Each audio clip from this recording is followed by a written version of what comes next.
है मेरी माँ, अम्बे है मेरी माँ। दुर्गा है मेरी माँ, अम्बे है मेरी माँ। नमस्कार, मैं हूं ऐश्वर्य प्रधान। विजयादशमी के बारे में आज हमें जानकारी देंगे पंडित पुरुषोत्तम गौड़। विजयादशमी यानी अंधकार पर प्रकाश की जीत, बुराई पर अच्छाई की जीत। विजयादशमी पर्व यही कुछ सीख देकर जाता है हिंदू धर्म की परंपराओं के लिहाज से।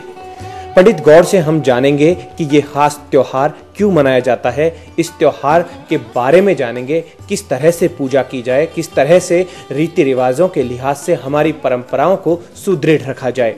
पंडित जी, सबसे पहला सवाल ये, विजयादशमी इसका नाम है, क्यों है? देखिए, विजयादशमी ये विजयी का पर्व है और ये जो त्योहार है इस पर हमारे राम जी का जो है रावण पर विजयी पाने का महोत्सव के रूप में इसको मनाया जाता है। और विजयदशमी का जो पर्व है इस पर किए हुए कार्य भी सारे विजय ही दिलाते हैं। आज का जो ये विजयदशमी का जो पर्व है, इस पर्व को स्वयं अभिजीत मुहूर्त के रूप में भी जाना जाता है।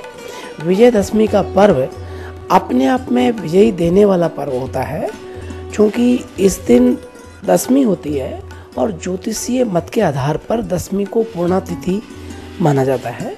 पूर्णा तिथि के दिन कोई भी कार्य किया जाता है या शुभारंभ किया जाता है या संपन्न किया जाता है तो वो चिरस्थायी विजयी होता है।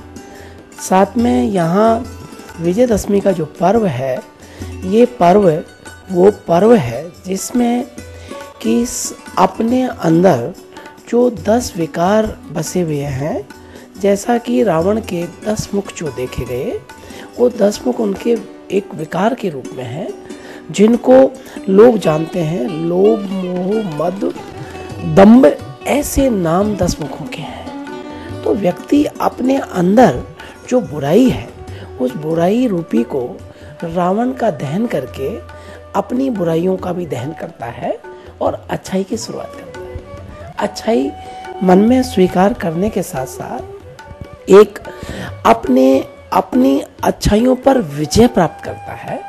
और साथ में कहें कि विजयदशमी का जो पर्व है, ये हमारे अपने राजा महाराजा जो कि आज प्रशासन के प्रमुख जो हैं, इस प्रकार की कामना करते हैं कि विजयी रहे और हमारे प्रदेश में, हमारे देश में हमेशा विजय प्राप्त होती रहे। इस कामना के साथ रावण रूपी अहंकार को जलाते हैं और विजयी अपने आप में अपने देश की, अपने प्रदेश की, अपनी जनता की विजय की कामना करते हैं। जी पंडित जी, एक सवाल और यहाँ पर दर्शकों के लिए, ये सवाल ये कि विजयादशमी के दिन शुभ कार्यों की भी बात की जाती है। शुभ कार्य किए जाएं तो मनोकामनाएं पूर्ण होती है, पूरी विजय मिलती है, चाहे व्यापारिक प्रतिष्ठानों की शुरुआत हो या फिर कोई और नए मांगलिक कार्य हो या फिर कोई सगाई के कुछ संस्कार हो, ऐसा भी कुछ होता है क्या? उसके बारे में भी दर्शक जानना चाहेंगे। देखिए, ये बिल्कुल आपने बहुत अच्छा प्रश्न रखा है, बड़ा महत्वपूर्ण प्रश्न है।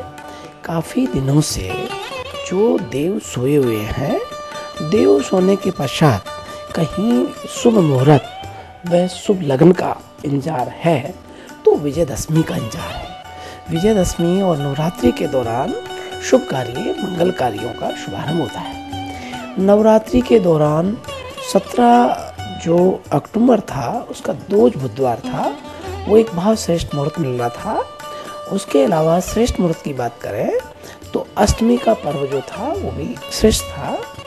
लेकिन यहाँ विजयदशमी का पर्व तो अति श्रेष्ठ है, क्योंकि विजयदशमी ये स्वयं सिद्ध अभिजीत मुहूर्त के रूप से जाना जाता है। और चूंकि इस दिन विजय प्राप्त की, इसलिए देखिए विजयदशमी का जो पर्व है, इस पर्व पर बहुत से लोग जो कि इंतजार कर रहे हैं मंगल कार्य करने की, शुभ कार्य कर देने की, उन लोगों का खास पर्व है, खास दिन है। जैसे हम बात करें, आज सुबह विजयदशमी के दिन सूर्योदय से 9 बजे तक का जो समय है वो लाभ अमृत का समय है। चौड़िया मुहूर्त के हिसाब से ये कार्य किसी जमीन का सौदा तय करना या उसके अग्रिम टोकन मनी देना या फिर किसी कार्य की शुभारंभ करने के साथ एग्रीमेंट सिग्नेचर करना या फिर किसी भी इकरारनामे को तय कर देना, या कहें कि कोई कार्य की शुरुआत करना, या कहें कि कोई नींव का मुहूर्त आदि करना चाहते हैं। हालांकि 1 नवंबर से पहले कोई नींव का मुहूर्त नहीं है, मगर विजयदशमी के दिन जो नींव का मुहूर्त किया जाए या किसी भी कार्य को किया जाए वो विजयी रहेगा। विजयदशमी समस्त प्रकार के जो 10 विकार रूपी हमारी अपने मन के साथ जुड़े रहते हैं, उन विकारों पर विजय दिलाने का पर्व है। जैसा कि रावण के 10 मुखों को आप देख करके रावण का दहन कर रहे हैं, रावण का दहन नहीं होकर के रावण के 10 विकारों का दहन हो रहा है। तो हमारे सभी दर्शक और श्रद्धालुओं को हम बताना चाहेंगे कि विजयदशमी का पर्व बड़ा शुभ मुहूर्त के नाम से है, और बुधवार और दशमी का होना और भी ज़्यादा शुभ है। इसके लिए हम आपको एक चीज़ बताना चाहेंगे कि 10:47 से 12 बजे तक का जो समय है, उस समय में आप अपने बच्चे का रोका करना चाहें तो ये मुहूर्त श्रेष्ठ है। आप अपनी पुत्री का रोका करना चाहें, गोद भरवाना चाहें, उसके लिए श्रेष्ठ है। बात करें आप अपने मकान का बहुत दिनों से इंतजार कर रहे हैं प्रवेश का, तो प्रवेश कर सकते हैं, क्योंकि प्रवेश फिर आपको धनतेरस में मिलेगा, तो उससे पहले प्रवेश कर सकते हैं। कहते हैं कि प्रवेश का जो मुहूर्त है वो दिवाली से पहले होना चाहिए, गृह प्रवेश का। जी, कार्यक्रम में फिलहाल लेंगे एक छोटा सा ब्रेक के बाद भी पंडित पुरुषोत्तम गौड़ से चर्चा का सिलसिला जारी रहेगा। दुर्गा है मेरी माँ, अम्बे है मेरी माँ, दुर्गा है मेरी माँ, अम्बे है मेरी माँ, दुर्गा है मेरी माँ, अम्बे है मेरी माँ, दुर्गा है मेरी माँ, अम्बे है मेरी माँ। ब्रेक के बाद आपका फिर से स्वागत है। काम, क्रोध, मद, लोभ, नाथ नरक के पंथ। हिंदू धर्म की परंपराओं के लिहाज से रामायण में भी इनको रावण रूपी बताया गया है। इन सारी बुराइयों को लेकर दशहरे त्योहार को लेकर हमारे साथ मौजूद हैं पंडित पुरुषोत्तम गौड़। चर्चा का सिलसिला आगे बढ़ाते हैं। पंडित जी, एक और सवाल यहाँ दर्शकों के लिए। इस दिन विजयदशमी को मुहूर्त की भी बातें की जाती है और भी पूजा की कई बातें होती, इनके बारे में और कुछ दर्शकों को डिटेल में बताइए। देखिए, ये बात बिल्कुल सही है कि विजयदशमी का जो पर्व है ये बड़ा ही विजय दिलाने वाला पर्व है। इसमें जहाँ मुहूर्त की हम बात कर रहे थे, तो मुहूर्त की 3:15 बजे से और 4:30 तक, दोपहर बाद 4:30 तक, आप 3:15 बजे से दोपहर 4:30 तक गाड़ी, वाहन, मोटर साइकिल आदि आप खरीद सकते हैं। ये आपके लिए बड़ा ही शुभ दिन है। बात करें उन लोगों के लिए जो ज्वेलरी खरीदना चाहते हैं या फिर फर्नीचर लेना चाहते हैं या कोई इलेक्ट्रॉनिक आइटम्स खरीदना चाहते हैं, उन लोगों के लिए श्रेष्ठ समय रहेगा दोपहर बाद 4:15 से 6:15 बजे तक का समय जो है, शाम को 6:15 बजे तक का समय सर्वश्रेष्ठ उत्तम मुहूर्त है। इसके बाद बात करते हैं तो यहाँ 1.5 घंटा उद्वेग का रहेगा और 8:15 बजे रात्रि को, सूर्यास्त के बाद रात्रि को 8:15 से और 10 बजे तक सर्वश्रेष्ठ समय है, जिसमें कि कोई भी कार्य इस दशहरा के पर्व पर किया जाने वाला कार्य बहुत ही विजय दिलाने वाला और चिरस्थायी शुभ मंगल रहने वाला मुहूर्त होता है। इसमें किया हुआ कार्य बहुत शुभ और मंगल करने वाला होता है। बात करें उन लोगों की जो लोग पूजा के लिए बड़े आतुर हैं और बड़े एक वर्ष से इंतजार कर रहे हैं, तो हमारे राजा महाराजा अपने शस्त्रों की पूजा करते हैं। शस्त्र पूजा, चूँकि शस्त्र हमेशा विजय दिलाते हैं और उनकी पूजा करने से उनको विजय होती है, इसलिए ही शस्त्रों की पूजा की जाती है। दशहरा के पर्व पर पूजा की जाने के बाद वो शस्त्र विजय दिलाते हैं, इसलिए ये समय शस्त्र पूजा के लिए सर्वश्रेष्ठ समय रहेगा सूर्योदय से प्रातः 9 बजे तक, प्रातः 10:47 से दोपहर 12 बजे से पूर्व तक।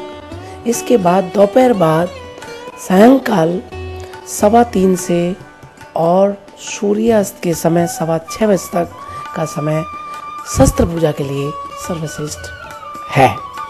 अब यहाँ बात करते हैं कि हमारे अपने राजा महाराजा अपने कस्बे में, अपने शहर में, अपने नगर में एक विजयी जुलूस के जो है नाम से एक जुलूस निकालते थे, जिसमें हाथी, घोड़ा, बग्घी, ऊंट ये सब होते थे। और ये जब वो निकलता था तो वो इसलिए निकलता था ताकि वो विजयी के लिए निकलता था।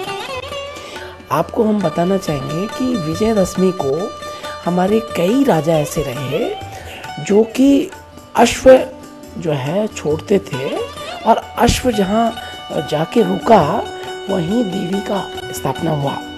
अश्व घोड़े को कहते हैं, और वो अश्व राजा का प्रचार के लिए निकलते थे, और जहाँ जाके वो रुक जाते थे वहाँ देवी दुर्गा का मंदिर बनाया करते थे। तो ये हमारी परंपरा रही है, ये बड़ी प्राचीन हमारी संस्कृति, हमारा प्रत्येक त्योहार बड़े हर्ष उल्लास उत्सव के रूप में मनाया जाता है। प्रत्येक त्योहार हमारा उत्सव है, महा उत्सव के रूप में है। तो यहाँ हम बात करें विजय दशहरा के पर्व की, तो विजय दशहरा पर किए हुए अनुष्ठान भी विजय दिलाते हैं। जी पंडित जी, यहाँ पर दर्शकों के लिए एक सवाल, और बंगाली भी अपनी तरीके से पूजा करते हैं, महाराष्ट्र में भी पूजा की जाती है, पूरे देश भर में लोग अपने अपने अंदाज से, अपने अपने तरीके से विजयादशमी को मनाते हैं।